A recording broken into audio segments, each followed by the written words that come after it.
Oops.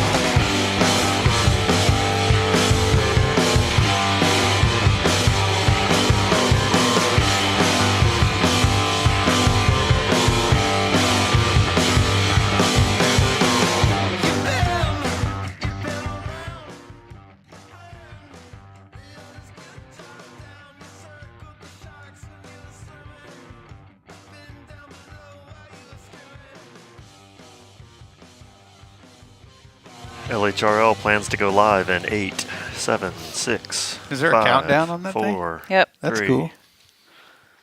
All right. Hello, Facebook. Hello, Washington. Welcome to the Lift Heavy Run Log podcast, episode number 71 with Colleen Johnson. You can find us at www.liftheavyrunlong.com, on Twitter and Instagram at liftrunlong.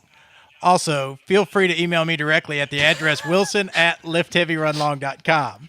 Please subscribe to our YouTube channel and leave us a 5-star review on iTunes. If you are not a member of our private Facebook group, you should be because we want you to be there. Search for Lift Heavy Run Long Community and request to join right now. We have Brian Swanson, the IT guru who can't figure out how to turn the volume off on his iPhone. My bad. And he's panicking. Wait. He's red in the Hold on. face. He does not have an iPhone. Oh, that's true. It's almost an insult to this. I was gonna say that's not good in the Brian Swanson world, is it? Brian Swanson. Now you owe him $1 because that's 4 times we've said his name. It's okay. I'm running a tab. I'm gonna come back to you. I'm gonna go this way because I'm a creature of habit. I want to introduce my astonishingly beautiful and concerned wife because our dog Charlie, has hit the road, and where Charlie goes, Amanda goes with it. So we're going to jump on over to my new friend Colleen Johnson, and we're just going to say hello to her. And we've got an entire show where we're going to learn a little bit about her. How are you, Colleen? I'm doing great. I appreciate Glad to be here. Thank you for taking the time to be here. And next to Colleen, to her right, is the amazing Vaughn Rawls, also known as the Reverend. I am pretty amazing, aren't I? You are unbelievably amazing. Yes. I say that to myself every morning when I look in the mirror. You should. Yeah. Do you have anything on your mirror? You're amazing. That's it? Yep, and it fits right above my head when I flex like this with no shirt. It says, "You're amazing." That's funny. I have that on my bicep. I have "you're" on this one and "amazing" on And that. then I have it written in a different kind of thing where when the shower steams up at the bottom, it says, "Never forget that." So I flex like this, and it says, "You're amazing. Never forget that." My shower thing says Vaughn is amazing too. Amanda's back with us. Dr. Horrell, how are you? Trying to deal with puppy dog here. I'm good. We're tired, but we're good. You should be tired. We've had some excitement at the house. We've had a hurt dog, a sick dog.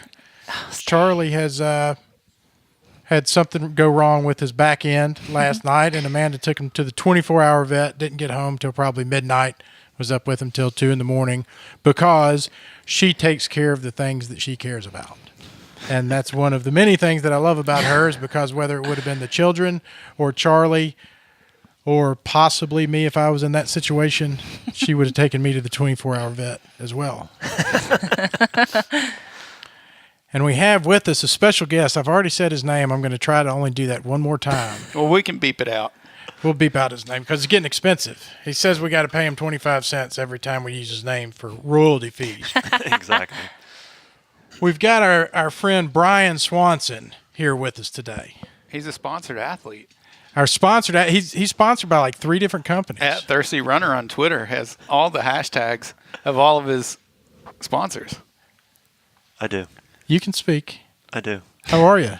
Well, I'm just trying to figure out how to get that LHRL sponsorship dollars. That's why I tell you that you have to pay me royalties. That's where the big money's at. Yeah, that's what I hear. So I know We it's just there. don't take everybody, Brian. I guess maybe if I could deadlift 400 pounds and run a 50-miler. I will tell you this. Brian is sitting in for ketogenic Chris Perry, who is off on vacation. And I was so sad that he was not going to be here. It's just been killing me all week because there's this excitement. He has this excitement about the podcast. He's got this excitement about LHRL. And me and Amanda and Chris spend the majority of our week texting GIFs back and forth to one another About your excitement? about the our upcoming excitement for the podcast. And we leave Vaughn out of it because he has a job and he has an employer that probably wouldn't appreciate, the amount of data that is taken up with these GIFs. So for him not to be here, it hurts me emotionally, which hurts me physically. And we're hoping that he'll be back soon. But I couldn't be more tickled to have you with us. I'm a poor substitute for Chris Perry. No, but I'm not saying that at all. I'll stand in as best I can. I'm not saying that at all. I know you're not saying it. I'm saying it. Did Chris you Perry's get the dressed man. up for the podcast? I did. You were Brian, always professional. Brian also has a job. Brian's has an important job. He's like an important person. You got a 3-letter job, don't Yeah. you? Aren't you like CFO something? Acting CFO, but Wow. Fancy. It's okay. Acting CFO.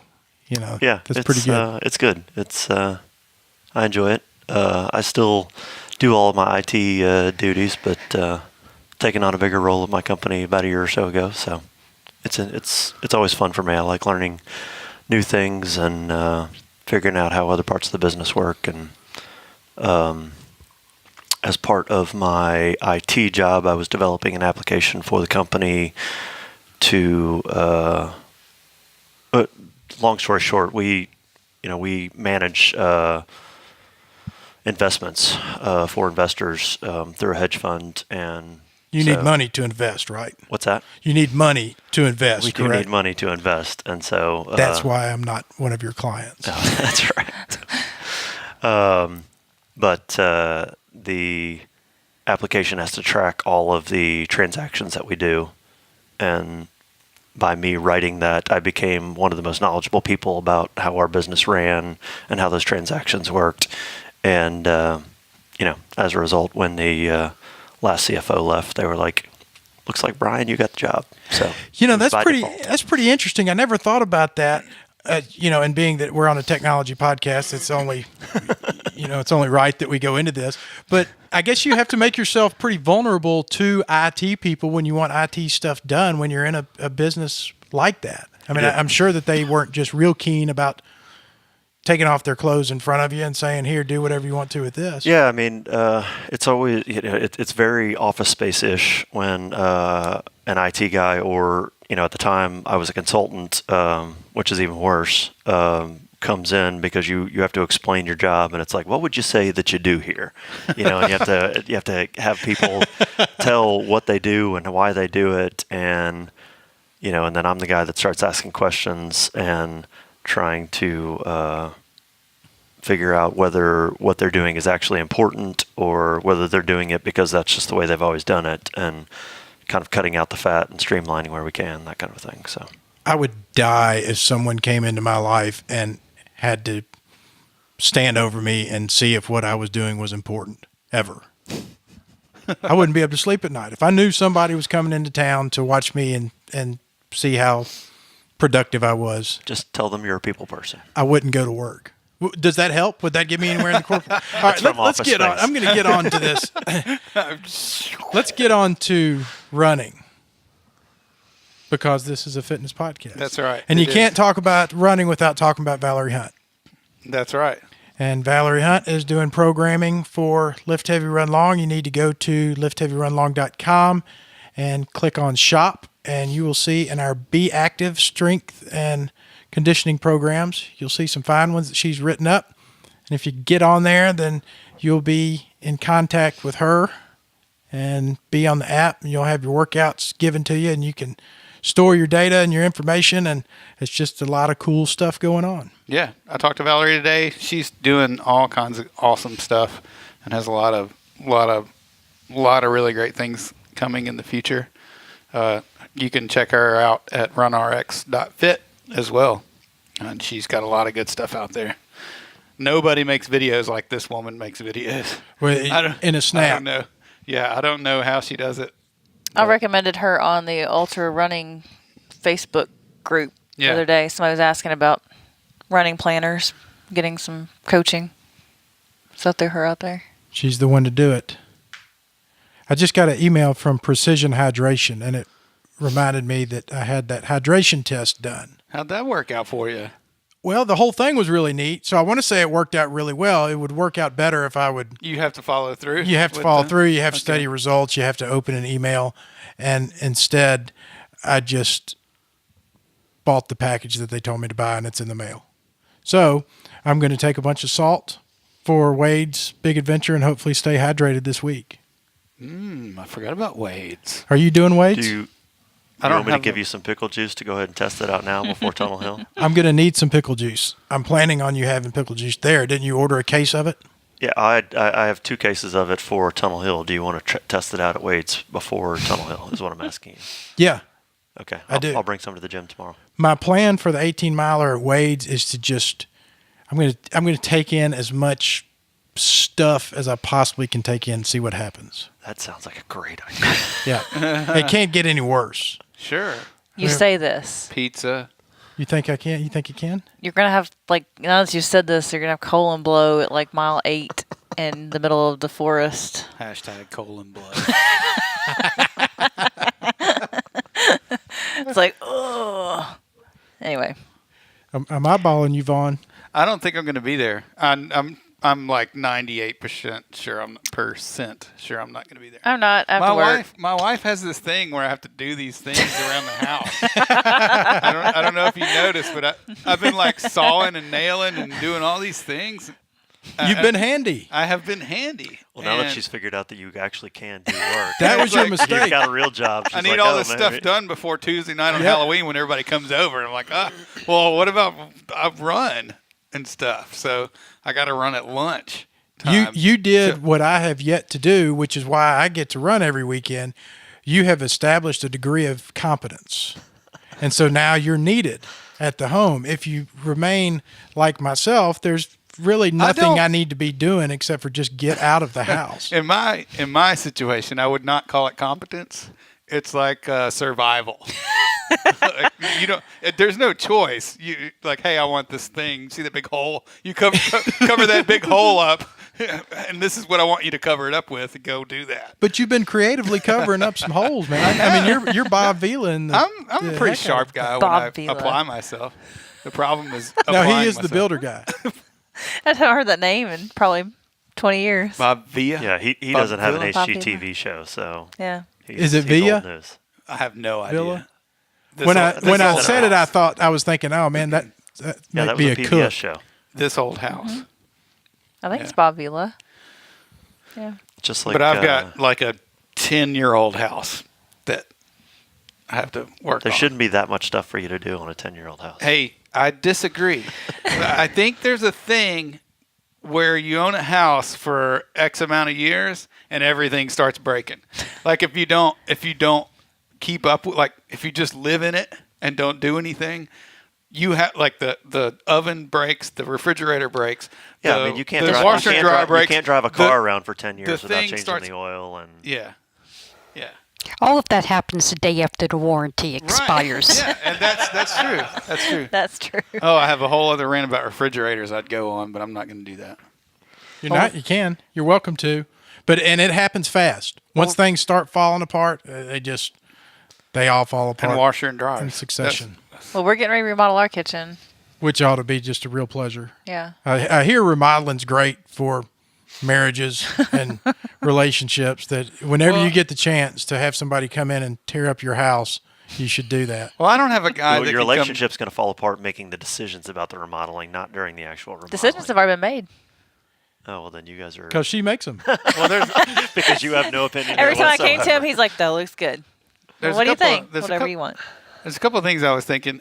Number one, I don't have a guy that can build a house in my garage. That's true. Not everyone has that. Yeah. Thank you, Pedro. And now I forget the second thing I was going to say, which was crap. You start talking about Pedro and you Remodeling. just I go don't have- off. I don't have that guy that can build that thing. It's gone. Yeah. I'll think of it halfway through our conversation, and I'll just interrupt you with all your things. Colleen, do you do many trail races? I'm sorry? Do you do many trail races? Not too many trail races, more of the road races.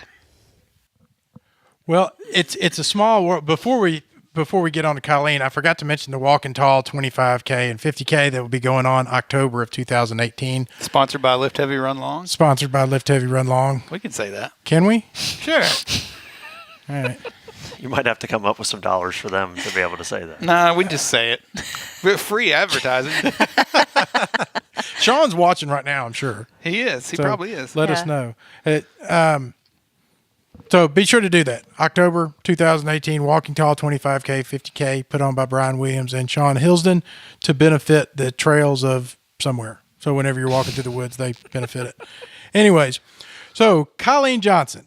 It is such a small world. I cannot believe that you are Colleen Johnson. I've seen you multiple times at multiple races, and your husband Sam is here, and I've seen him multiple times at multiple races.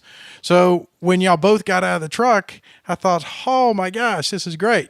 So it's nice to already have, someone to identify with, and you have a hell of a story. Recently ran a 100-mile race, and you did that because of why? Kind of tell us your background and how you got into all this.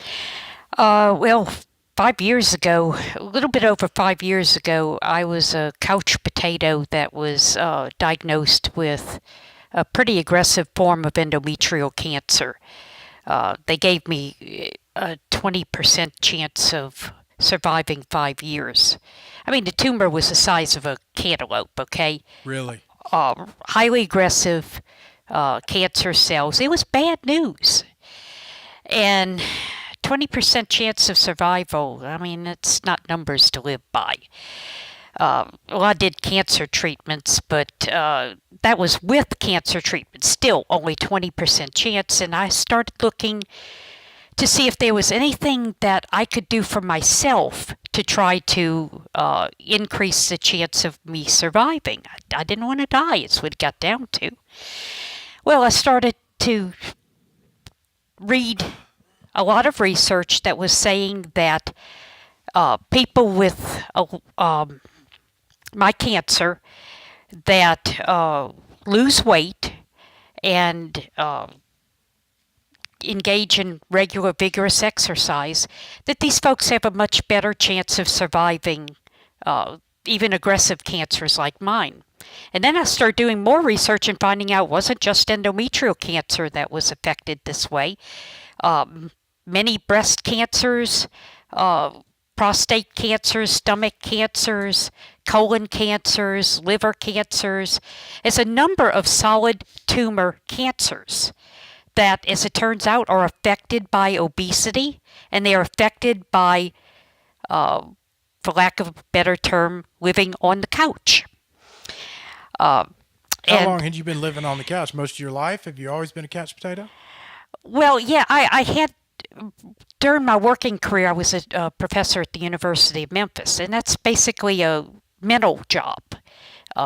So it took years to get the PhD, and that was all sit-down work. And then I was a teacher for so many years, and that is also basically a sedentary job. So I really didn't have a lot of reason to be physically active. And over those years, especially the PhD years, I put the poundage on. I was 242 pounds at my peak weight. And I'm ashamed to say at that time I was only 5'2" 3/4 inches tall. I'm actually now only 5'1" inches because cancer treatments have caused osteoporosis, bone thinning. But I was 5'2" and 242 pounds. That's nothing to be proud of. And it was killing me, literally killing me. And I didn't realize it. I had high blood pressure at age 43, and at age 47, I was diagnosed with type 2 diabetes. But it took being diagnosed with cancer to finally get my attention. I was 57 when I was diagnosed with the cancer, and then when I found out that my weight was a huge part of my cancer profile, if I wanted to live, I was going to have to change my life. And so I did a 180-degree turn. I went from the last cancer treatment to the finish line of my first marathon in 1 year and 1 week. That's a pretty drastic and very rapid change. Yeah, and I'm assuming you had to deal with sickness and nausea that came with your cancer treatment. How long does that stick around? Well, I refused the chemo that they wanted to give me, which would have caused all of that. Instead, I got a different form of chemo that didn't cause nausea. It wasn't supposed to work with my cancer, but I joined it was an anti-estrogen type of chemo. I did do radiation, and that caused some problems. But as far as chemo is concerned, I did anti-estrogen, which didn't cause the nausea and stuff. And I lost weight and became a marathon runner, which also helped to change the chemistry inside my body. It accentuated the chemical changes inside my body that killing off the estrogen was causing. And the combination of the surgery I had to remove the tumor, the radiation afterwards, killing off the estrogen, which is what the chemotherapy I was doing, and then losing weight and becoming a marathon runner, in other words, engaging in regular vigorous exercise. That combination, all of that together, has kept me alive now for 5 years. Well, they tell you that you have type 2 diabetes and you don't do anything about it. You're aware that you're overweight, then you find out you have cancer, and then you decide that you're going to do something about having cancer. And it sounds like a dumb question, I realize that, but a lot of people get news that they have cancer and aren't willing to change anything. What made you go from that extreme to the next and change your nutrition and running and everything about your life? And what part did running in particular, when did that enter your head? Well, you ask a really good question, actually. Somebody write that down. Let me back up and tell you why I did not make any major lifestyle changes when I was diagnosed with type 2 diabetes. That'll give you a good contrast here. You would think that the type 2 diabetes might have motivated me to lose weight because, after all, it's pretty clear there. Everybody knows that losing weight and exercise is a way of getting type 2 diabetes under control. We also know that type 2 diabetes can kill, although it's going to kill slowly. My mother died of complications due to type 2 diabetes. I was there the last few weeks of her life. I saw how bad that was. You would think that might have motivated me.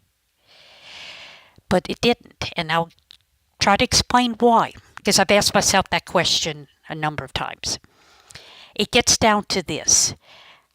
I had never seen anybody who was as fat as I was, as long as I was, successfully lose weight. Really? I didn't think that it was possible. And if you think something's possible, you're going to work really hard to make it happen. But if you honest and truly do not believe it can happen, why try? And I think that's the reason I never tried to lose weight when I was diagnosed with the type 2 diabetes. I really believed that I'm just going to go the road that my mother went. She had the type 2 diabetes about 15 17 years before she was finally killed by the complications. She had an ugly death. But I couldn't visualize anything being different for me. That was the only path that was available to me, or at least that's how I saw it. I think if I had seen one person that was overweight the way I was all their life, that had changed their life around, I might have been motivated to do it sooner. I might have been motivated when I got that type 2 diagnosis. Well, then, but I had never seen it. When you did get motivated to do something about it, how did your first day of running look? Well, I was finally motivated because I had no other choice. Either I was going to change my life or I was going to die. And it wasn't going to be 17 years down the road. It was going to be a lot quicker than that. They said that I would probably die within 2 to 3 years. So that was what motivated me. I didn't run in the beginning. I had to lose weight just to be able to engage in a meaningful walking program. And I started with walking. I can remember, I started with physical therapy. My doctor was my GP, not my cancer doctor. My GP was wise enough to realize if I was serious about wanting to lose weight, I would need to exercise as part of it. I was also going to have to push away from the table. Which sucks. That's the hardest exercise of all, trust me. It really me. is. Table pushes. Table press. Right. Yeah, we're going to coin that hashtag, table press. But I had to do it. And when I first started, all I could do was walk. But after I went to physical therapy because I didn't know how to exercise. And I had a wonderful physical therapist, Betty Lenore over at Star Physical Therapy. Great physical therapist. She got me started. She taught me how to exercise safely at my portly size. And she taught me the principle of do a little more today than you did yesterday, and a little more tomorrow than you did today. That's the principle by which anyone of any size can start an exercise program and lose weight. You do some walking today. Do a little bit more walking tomorrow. Do a little bit more the next day. And maybe a week or two down the road, you can start to do a little bit of running.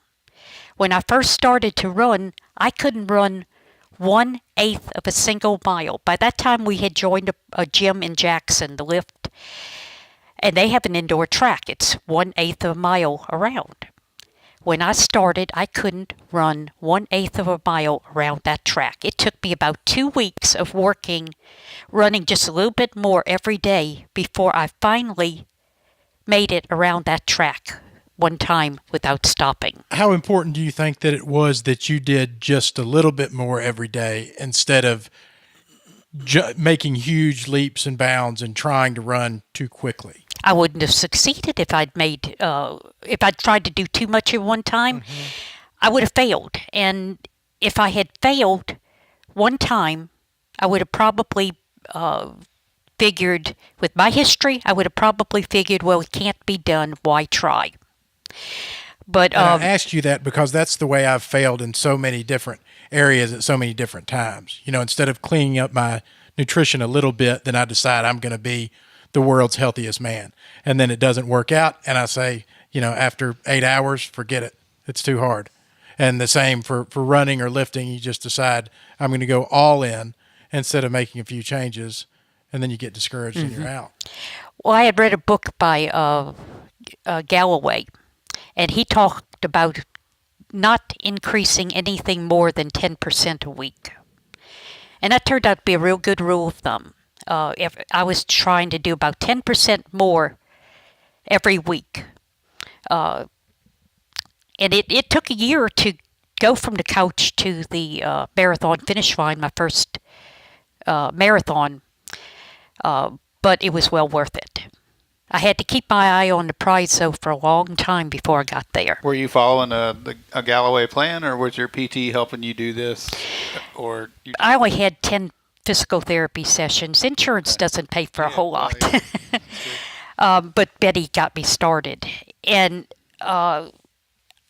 actually, she was the one that first told me to do a little bit more tomorrow than today. But Galloway backed it up when I started to read his books.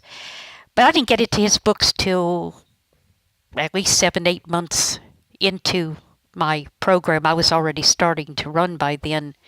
The first 4 or 5 months, I didn't do anything other than walk or ride a stationary bike. Or the other thing that I liked to do, which I just thought was fun, I would take a basketball and go and throw the basketball into a goal. I wasn't very good at it, but I was getting a lot of exercise doing that too. And it's a lot of fun, chasing the ball down alone is Yeah, I did more too. chasing than I did hitting the goal. How much weight had you lost at the point that you started running? Any idea? About 100 pounds. Oh, nice. And it took about 14, 15 months to get from where I started to where I ended, which was 140. My doctor does not want me below 140. You lost 100 pounds. Uh-huh. And I've gained about 5 of it back. That's all But right. We'll let you slide. We'll let you slide on that. Now, you got to a marathon, you're supposed to stop there. Why do you go past it? What made you... Why didn't you just head to the couch and say, well, I Hang on a accomplished second. this? What marathon was it that you ran? I want to know that. February 20-something, 2014, it was the Shelby Forest Loop Marathon, the very first time they ever ran it. It's a nice flat marathon over in Shelby Forest. It's not far from where, in fact, the Did you Beast. say flat at Shelby Forest? Yes. That doesn't- Okay. You know, on the Beast, we both ran the Beast Sunday. Okay. I was there. I was just behind y'all. If you remember, you hit mile 7, and then you have that rare moment of flat between mile 7 and the aid station at mile 8. Tell me they didn't just do back and forth there. Yes, that's exactly what it is. It would just be back and forth, but they made it so that you had a loop at each end, so you didn't have to make a 180-degree turn. I'd have been begging How many for a loops guess. How is far that? is Second that? and third. Yeah. 13. You ran up and down that road 13 because- times. Because basically we turn onto that road, we go through a little parking lot, and that's mile 7. And then the aid station before you go back onto the single track trail is mile 8. So it's almost exactly a mile, that little shaded area that Exactly. cars can't drive on. So yeah, I'd need a good gun after the third or fourth loop. I think. Just put me out of my misery. Yeah, I'm not big on looping stuff. Well, that's what the iPod is for. That's true. A little bit of music. It's not too distraction. bad. Y'all got mad at me, I think, last week when I talked about not liking the looping. When I said, we'll have to go back and check. I'll have to go actually listen to the episode. But you see, for a beginner like I was, that was the perfect marathon. Sure. Yeah. Because it was simple. There was no traffic. I had no traffic to deal with. You know, the repetitiveness of those loops is a good thing for a beginner because I got to know the You know what to expect. path. You know, and of course it was so flat. No distractions. You could set up your aid station right on the side of the road. My husband was working my aid station for me. I had a radio, and when I was coming in, he would have the Gatorade ready for me, or the energy gel, or the water, whatever I needed. I'd radio him before I hit the aid station, and when I hit the aid station, he'd hand me whatever I needed. I didn't have to stop. Man, that's like the quickest pit stop ever. Yes. We have And I radios. think Sam and I are close enough now to where he should do that for me. You know what? Why don't we have radios? We need to find radios for Tunnel Hill. For Tunnel Hill, yeah, just so we could all Those like little- talk, especially Like if they're little like if they're walkie-talkie? headsets like this. Yeah. Where we could just like, can you imagine all of us being able to talk to each other through the entire? Would that That annoy? would be they just would shut listen. down our I would frequency. I would clip one of those things on my belt. I don't know. I wouldn't wear a headset. but No, I- no, it would be it's just 14 a little hours, so we'll say. bitty Yeah, I radio know what about you're that. talking You about. clip it 14 onto your hours belt, of easy F-bombs. to Yeah, people take carry. these things to Disney World, and when their kids run off to go do other things, that's brilliant. You know, they click and say, "I'm at the Haunted Mansion." But make sure Where you, the- but yeah. make sure you have one that you can replace with double or triple A batteries. If you use a rechargeable, it's going to die in the middle of the race. I probably am too, so it doesn't matter. Yeah, we need to IT guy research that. We might have to make that happen. Okay, so you finished the marathon, and then what made you go further than that? Well, I had already signed up for another marathon. I did my first marathon in the last week of February. I did my second marathon the very next week in Little Rock. Oh, my. And I got to ice skate in that marathon. That was week. Yeah, that was the Little Rock Marathon that iced over when all of central and northern Arkansas turned into one very slick sheet of ice.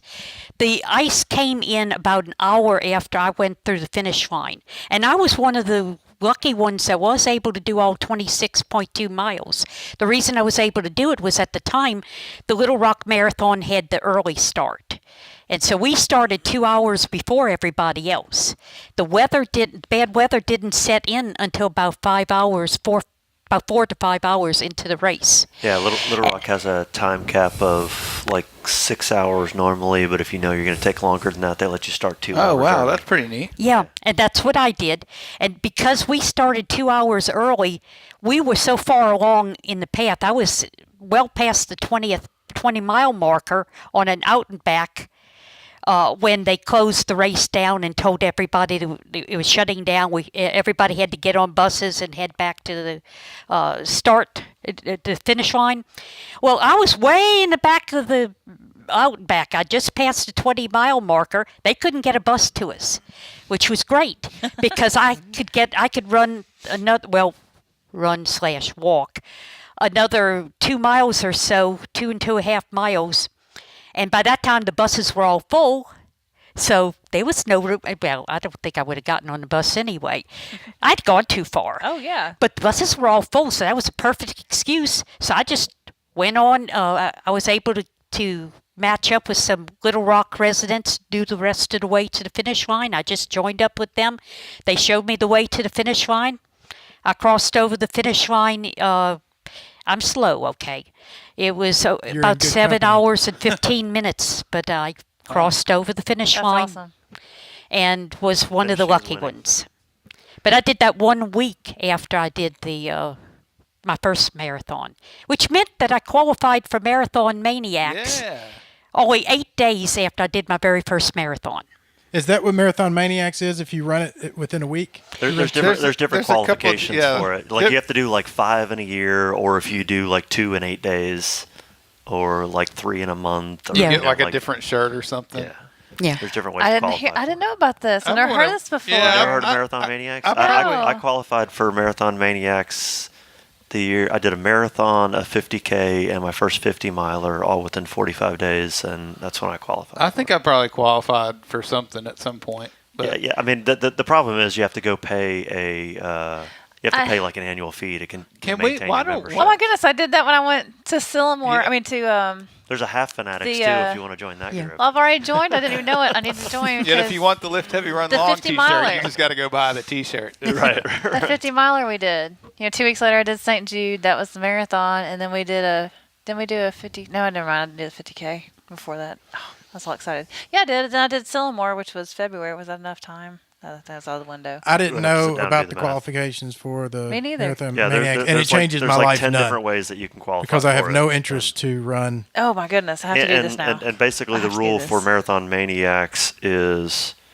26.2 miles or more. So 50Ks and 50 milers and 100 milers or 100Ks, whatever, qualify. Yeah, I've now 100 got miler 17 of races that qualify for Marathon Maniacs. Wow, How many? that's cool.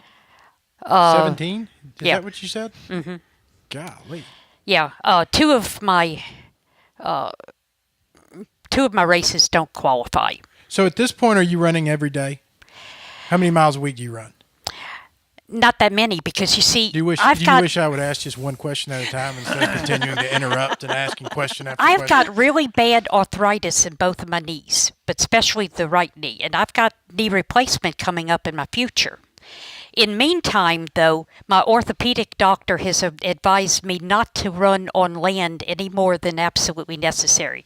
Now, he understands how important the races are to me, and he is keeping me in the best shape possible so I can continue to run as long as possible. But as far as my daily and weekly practices, I do things that aren't as difficult for the knees. So I do a lot of swimming. I do a lot of aqua jogging. I do a lot of work on the bicycle, stationary bicycles. Elliptical machines are not as difficult on your knees as running. I pretty much, for the most part, limit my running on land to my actual races or the Women's Run Walk Memphis program where I'm a volunteer coach, or what I just did at cancer camp this past couple of days. I led a group to Pilot's Knob, which is a mountain, I swear it is, at the end of a road in Nathan Bedford Forest. Oh, how fun. So I'm just gonna ask you one question at a time. Watch me do this. How did you get into ultra marathons after marathons? When I did the very first marathon, I was having all kinds of trouble at mile 20. And there was a veteran marathoner who saw the trouble I was having. And so he came up to me, asked me if I was okay. And I said, yeah, I am. I'm just slogging through this. And so he went and he finished his race. And then he came back to get me. And he walked the rest of the race with me. And his name was Steve Hughes. He was from Little Rock, Arkansas. And he walked/run, which was mostly walking by that time, at first marathon. And during that time, he would talk to me. Now, he did talk to me a lot about how to avoid the cramps, which were hurting me so bad. But he also talked to me about doing other races. I had already signed up for Little Rock, and he was one of the pacers in Little Rock next week, so he spent a lot of time talking to me about that. But he also started talking to me about a race that was going to be held in June, Run Under the Stars in Paducah, Kentucky. He thought that'd be a perfect race for me. And he said, there you're not limited to 26.2. Now, I'm thinking 26.2 is the maximum distance I could ever go in my entire life. Well, this guy's saying, no, you could go further if you went up to Kentucky and ran that race. So There's after always I got to did, be a Steve Hughes, doesn't there? Somebody that just wants to push it a little bit further. Exactly. So he encouraged me to go up to Kentucky and do the Ruts race. I did it that June, and I did 32 miles there. Is that a 24-hour race also? No, it's a 10-hour race. 10-hour race, but it's around a horse track, right? Correct. Okay. Yeah, you keep running the half mile over and over again.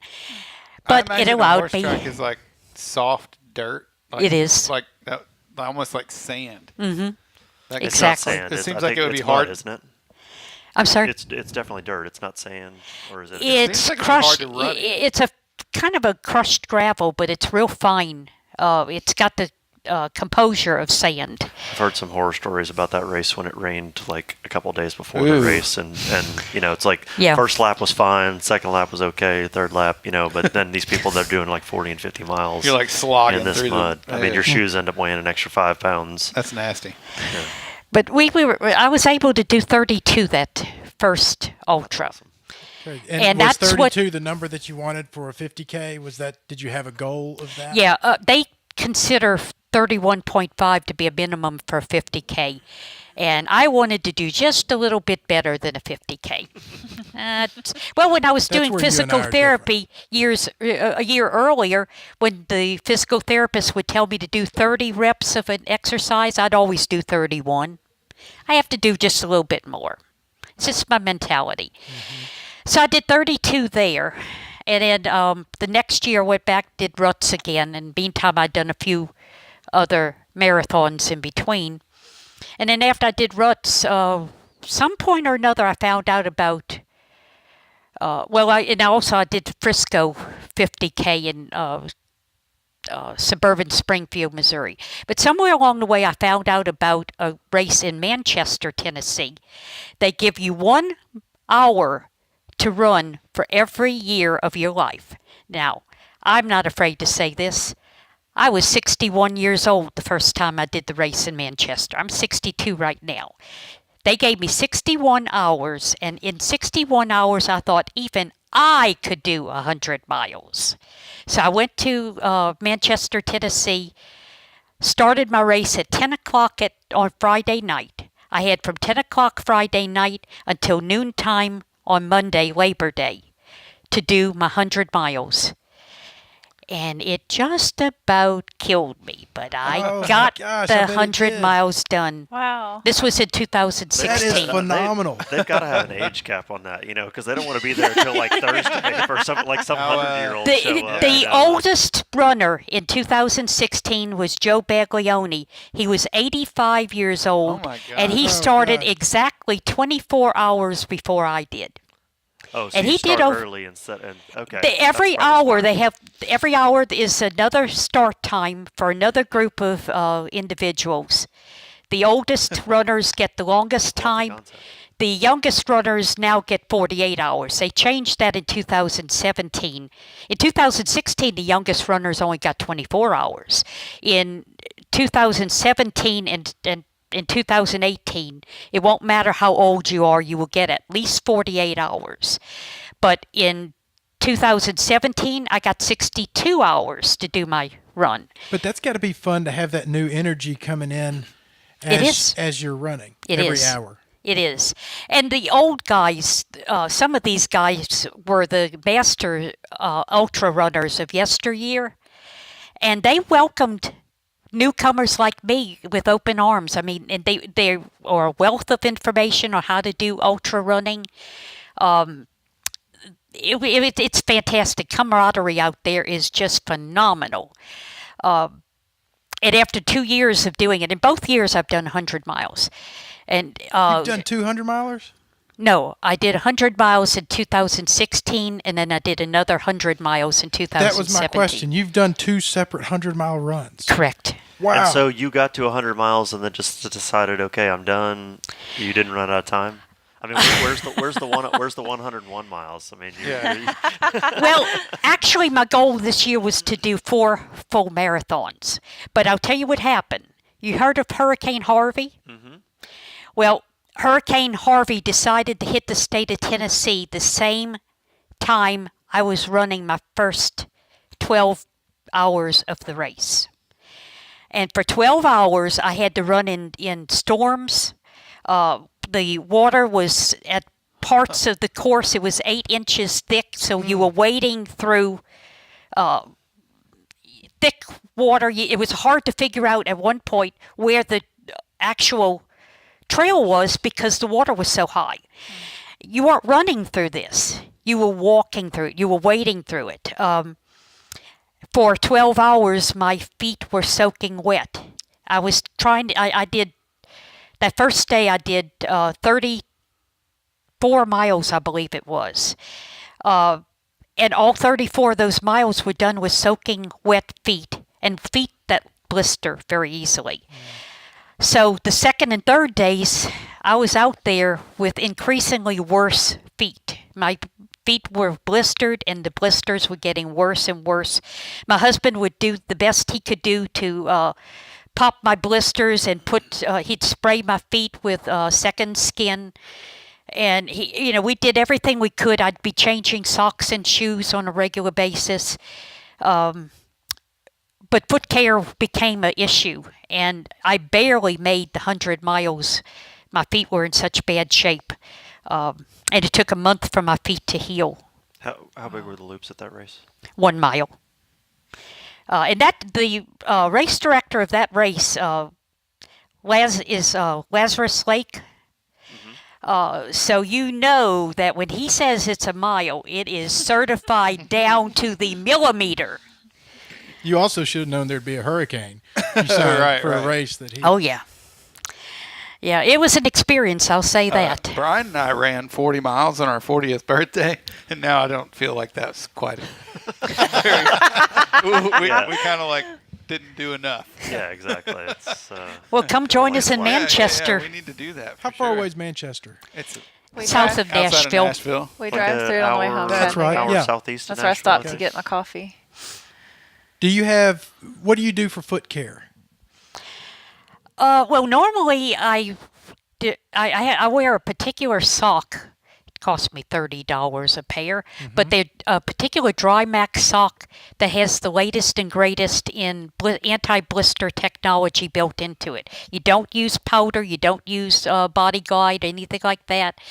You just put these socks on, and then you put your shoes on. And I first learned about them in Runner's World magazine. They had ultra runners in there who were saying that these were the only socks they'd ever run in that they didn't blister. Well, I blister so easily, I was listening to that. And I went out and bought them, and sure enough, in any normal race, they will protect my feet from blistering when no other sock will. But Hurricane Harvey was not the normal race. Well, sure. There's nothing that you can do about that.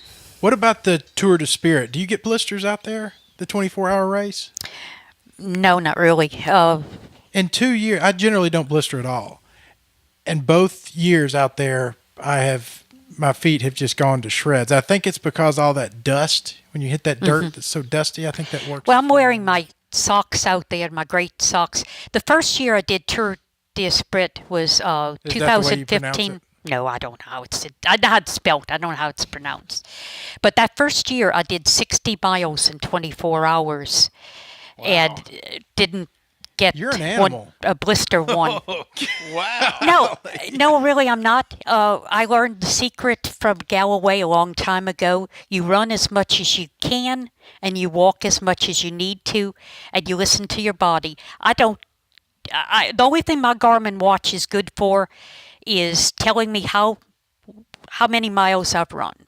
I don't use it for pacing or any of the things that other runners use it for. I listen to my body. And my body will tell me when I can speed up, and my body will tell me when I need to slow down.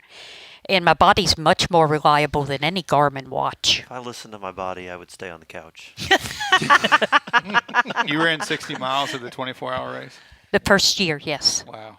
The second year, I had just done Manchester, and Haiti is only a month after I did that 100-miler in Manchester, so I didn't want to go beyond about 31, 32 miles. So the last 2 years, I've stopped at. First year, I stopped at 32. The second year, 2017, I stopped at 31. But that's because I'm not 100% recovered from the 100 miles in Manchester when I go in to do Haiti. What does your next couple of days after you finish a 100-miler look like? My feet are propped up on the ottoman.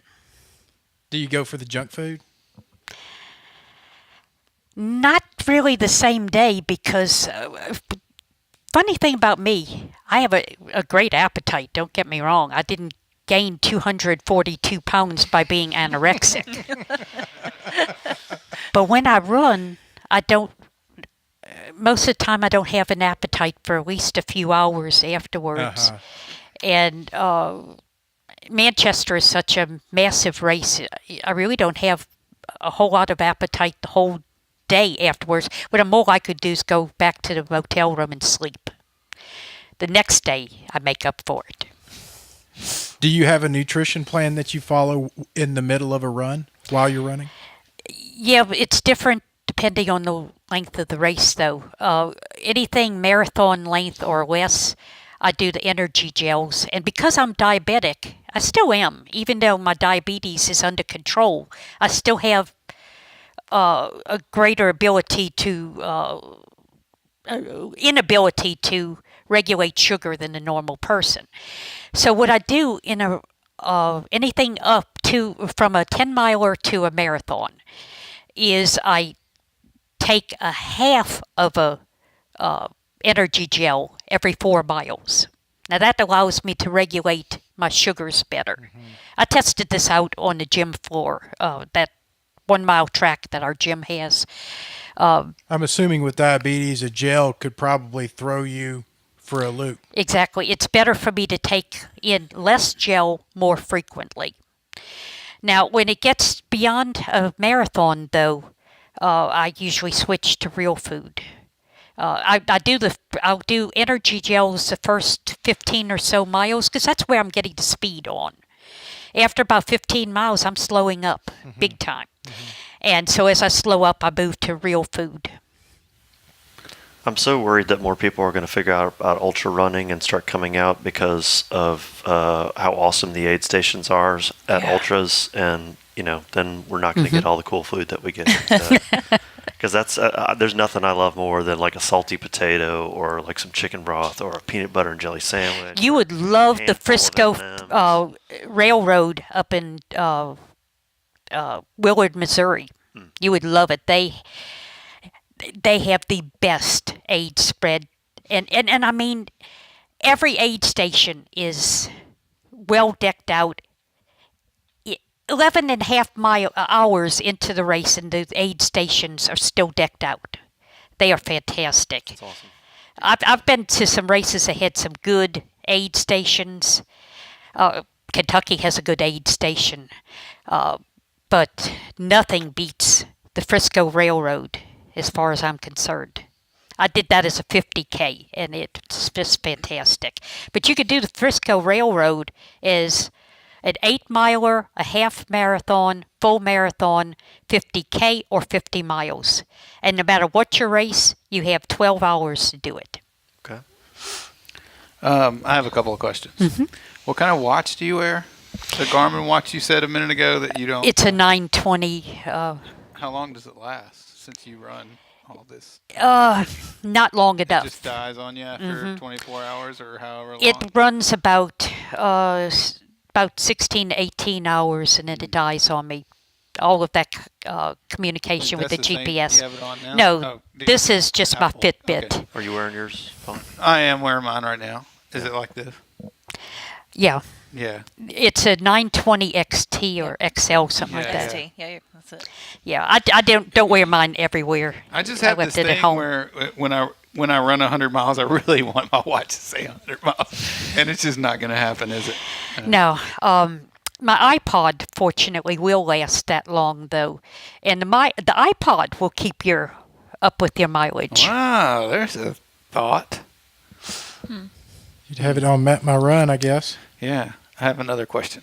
What's your favorite thing to eat during a long run like that? You were talking about the aid stations and all that. What's your favorite thing to see at that aid station? M&Ms. M&Ms. I'm a chocolate person. Okay. Yeah. Chocolate is the 6th major food group. I agree.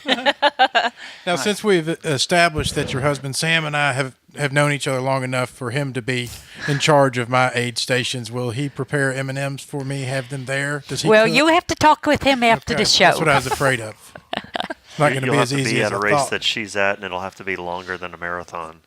Well, I've been at more races with her than I knew prior to this show. That's for sure. What do you have coming up race-wise? Well, I have the 2 half marathons that the Memphis Runners Track Club will be doing. There's the Jingle Bell 5K for arthritis. Since both of us have real bad arthritis, that's a really important one to us. The Turkey Trot. I haven't decided if I'll be doing Jackson again or if I'm going to go to Memphis to do a turkey trot. But you got to run on Thanksgiving. I think there's a law to that effect. And then in December, we have lucked out. We have got a free week at Branson, Missouri, in one of these fancy places. Resorts. I mean, that's incredible. Christmas week through New Year's. And Did you win that? No, a friend of ours had extra points on their As if that's any deal, of and my so they business, let us have their points. But the beauty of it is that they're doing a race in Springfield, Run for the Ranch. And it's the partner race to the Frisco Railroad race that I was talking about. And so we're both doing it. I'm going to do the half marathon, and he's going to do the 6 hour. Awesome. And so we'll be doing that race. And then I'm sure I'll be doing some other races. I just don't know what they are yet. A lot of times I just schedule a race the day of or the day before. Do y'all ever participate in St. Jude? No. No, I think we're the only people that don't. But I don't care for the crowds. Yeah, You know, it's pretty huge. it's so huge that I guess I just don't care for it. That's why I quit doing Little Rock too. I love the Little Rock race, but the crowds really bother me. I like the smaller, more intimate races. And then I say that, and then I'm going down to New Orleans first week of March to do the New Orleans Rock and Roll. That is not a small race. No, it's not. That was my first ever official half marathon. Was New Orleans Rock and Roll. I enjoyed it. I'll be doing that for the third time as a marathon. Wow. You should go run the Sylamore 50K with us in February. Now, That's trail. She's not a big trail runner. Oh, you're not a big trail. now my Like knees that. are not good enough for most trails. Also, I'm sure they're a good week enough to after smoke New my Orleans, ass out 2 there weeks and run after 100 miles. New what I was gonna Orleans, say, like- I'll be doing another 50 miler. It's going to be in Cape Girardeau, Missouri. Okay. My husband has had both of his knees replaced, and 9 months after he did double knee replacement surgery, he, at age 67, did his first full marathon in Cape Girardeau, Missouri, the Howard Asslinger 24-hour race. He's not allowed to run with his store-bought knees, but he can walk. And he walked his first full marathon this past March Wow. at age 67 Excellent. with 2 store-bought knees. And I did 50 miles at the same time, but I tell you what, it was harder on him doing that marathon than it ever was those of us who ran that race. I That's know one incredible. thing. Sam will flat out get it. He will walk and continue to walk. 2 years ago at the Tour de Spirit, I watched him, and I guess he went the whole 24 hours. It was last year, because 2 years ago he hadn't had his surgery yet. He couldn't walk 50 Yeah, last feet. year. 2 tours ago. He had years that we were afraid he was going to end up in a wheelchair. His knees were so bad. And years that he couldn't walk 50 feet without terribly excruciating pain. So when he came out of that double knee replacement surgery, he was in bad stead. He had to build himself up from nothing, from having almost no muscle at all, to 9 months later, walking his first full marathon. Now that's an achievement in my book. Y'all are incredible that's people. awesome. Yeah. Y'all are very incredible people, inspirational people. I told you we wouldn't go longer than an hour. We're about at that point. I've enjoyed meeting both of y'all so much. Yeah, for sure. Yeah. Me too. Yeah, we've seen you at so many races. It's finally nice to talk to you and get to know you and hear your story. It's just incredible. Well, you'll be seeing us at more races. If I It would seems actually like run just some about every races, weekend. I might meet you there. I enjoyed the conversation on the podcast. I really enjoyed the conversation before the podcast. It was fascinating hearing about your father and his experience in World War II and the kind of person that he is. Yes. You come from a good background, obviously, and you're just a real joy to be around, and we appreciate you coming out here being on the show. Well, thank you for inviting me. You're welcome. Thanks. Yeah, thanks a lot. One more thing. I wanted to shout out to the girls on the Facebook group that wanted the 200-pound, 100-mile T-shirts. I didn't see that. You didn't see that? So I said I would take care of that. So you have to make sure that I give you what you need. If you need anything from me to make a 200-pound, 200-pound deadlift, 100-mile run. yeah. So by you taking care of that, that means you passing it on to me to make sure No, it gets no. done. I don't know that I need to make graphics for you or not. If I do, I need to know so that I can do that tomorrow because I want to make that happen. He's delegated that very well. Just so he's trying to act No, no. like he didn't just delegate it to you. No, but no, he no. totally delegated it to you. So no, I don't know how to do the Shopify thing. I know that in the past I made the logo, the graphics for the T-shirts and gave them to you. So if that's the thing that needs to happen, I need to know so that I can make sure I do that. That thing needs to happen. Okay, sweet. Lift Heavy Run Long podcast episode number 71 is in the books. Boom. Woohoo.